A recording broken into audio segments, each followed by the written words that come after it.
Overview of the solar system. This is what our solar system looks like from the nearest star, Centauri. Not very interesting, huh? Section A. Overview of the overview.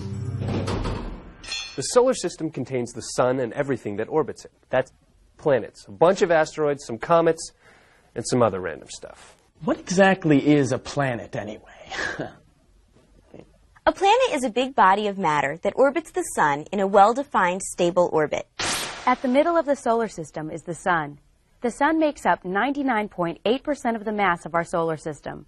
To give you an idea of what that means, imagine that the entire solar system was sand in a garbage can. If you took out 1 cup of sand, everything that's left in the garbage can is the sun. That cup of sand is all the planets and comets and asteroids and everything that isn't the sun. Almost all of the solar system is made up of hydrogen and helium.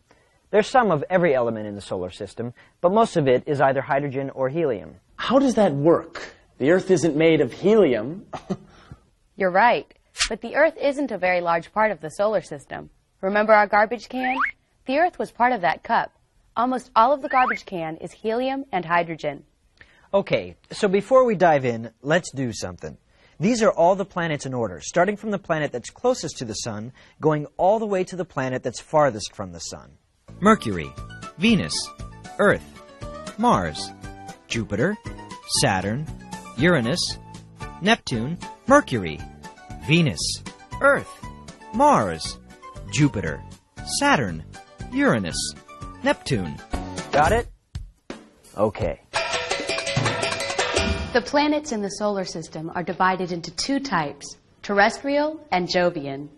We're going to give you a quick description of the terrestrial and Jovian planets first, and then we'll fill in a little more detail later.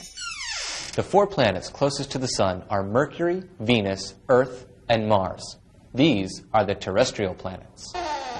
Terrestrial planets have rocky surfaces, the kind that you can stand on. The terrestrial planets are mostly made of rock, which means that they have high densities. They also have short orbital periods, which means it doesn't take very much time for the terrestrial planets to orbit the sun. Terrestrial planets have low escape velocities. That means that an object doesn't have to be going very fast to escape a terrestrial planet's gravity. This is just because terrestrial planets aren't that big, so they don't have a lot of gravity.